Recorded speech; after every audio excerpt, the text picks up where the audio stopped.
You made some social media posts recently. You had people that were close to you, Brad Arnold, James Vanderbeck, that passed. There was a Rich Eisen clip I saw of James Vanderbeck. He chose number 4 in Varsity Blues because of you. It was originally number 13. I thought that was a cool story. I didn't know if you knew that, but can you talk a little bit about Brad and James? Yeah, so Brad, first of all, lead singer of Three Doors Down, mega group at one time, probably the most popular rock. I guess they would qualify as a rock group, but they were as big as anyone in the country. And Brad Arnold grew up 45 minutes from where I'm sitting right now, South Mississippi, just like I did.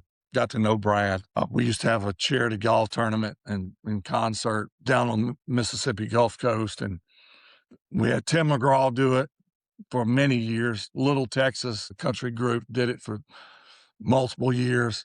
And Brad never performed, but he would always come and hang out. Super guy, just a first class, nice, you know, I don't know what you would expect, but he was very nice to hang out with. And and I knew that several years ago that he was diagnosed with cancer. He's really maybe the same age as James. Now, James and I go back further, back when I was playing in Green Bay, mid 90s, maybe. Deanna, in fact, we were talking about it 2 nights ago, and I was asking her what year it was.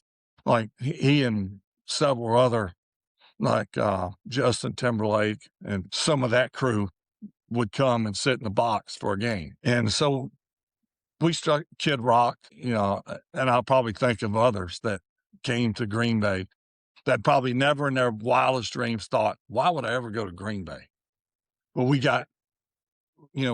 started getting really good and popular, and more people wanted to be a part of. And James kind of adopted the Packers as his team, and we got to know him and his friends, and just a first class individual, both of them. And like with a lot of things, you move on, you get older, interests take you to different places, and we kind of, I say, lost touch a little bit, but we reconnected back in October.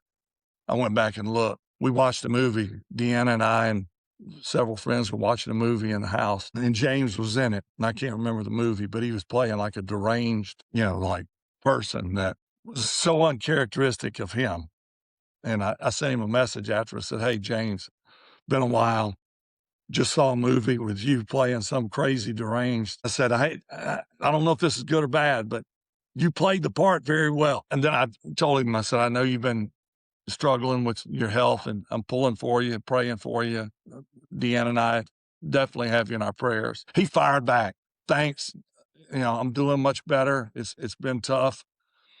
And you read between the lines, it seemed to me that he was turning the corner.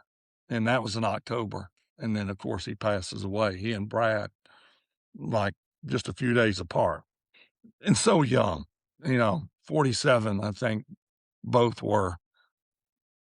I'm 56. So 47 is way too young. And I think James had 6 kids. So really sad. Yeah, it was kind of heartfelt, and I saw a lot of people leave some comments about the impact that they made as well on their fans' lives also.